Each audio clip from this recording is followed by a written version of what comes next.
সুপ্রিয় দর্শক বন্ধুরা, আসসালামু আলাইকুম। আশা করি সবাই ভালো আছেন এবং আমিও ভালো আছি। আমি আজ কিছুদিন হলো সৌদি আরবে এসেছি। তো আমি ১ম সৌদি আরবে এই রূপটা আমি ১ম একদিন দেখেছি আর আজ দেখলাম। তো দেশে থাকতে তো অনেক কিছুই দেখেছি যে অনেক মানুষ অনেক কষ্ট করে রোদে, অনেক তাপমাত্রা। আসলে সত্য, এটা সত্য। এদেশে অনেক তাপ। কারণ এদেশে তো সব বালু এবং মরুভূমি। এজন্য বেশি। কিন্তু আজ আপনাদের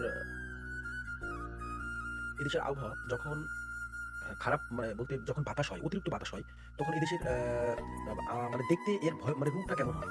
ঠিক আছে? যখন বালি ওড়ে, তখন আর কিছুই দেখা যায় না। হ্যাঁ? এত পরিমাণ বালি ওড়ে, তো যখন বাতাস হয়, আর এই বালি তো প্রচন্ড গরম। মানে এত গরম এই বালু, তো এই বালু যখন উড়ে, তখন এই বাতাসটা তখন আর ঠান্ডা থাকে না। তখন এই বাতাসটা হয়ে যায় ভয়ংকর রূপ নেয়। আর এই বাতাস যখন শরীরে লাগে না, যখন শরীরে লাগে, তখন মনে হয় যে আর রুম থেকে বের হব না। আসলে রুম থেকে বের না হয়ে কোনো উপায়ও নাই। কারণ এদেশে রুমের ভিতরে থাকার জন্য আর আসা হয়নি।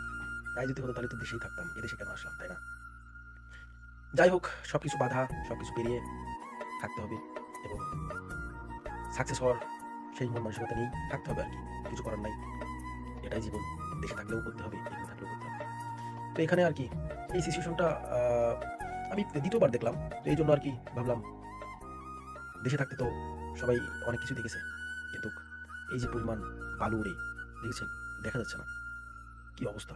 মানে বালু এত উড়া উঠছে। তো ভাবলাম যে উপর থেকে একটু দেখাই, দেখতে কেমন মরুভূমিটা। আসলে মরুভূমি সম্পর্কে সবার ধারণা আছে। তারপরেও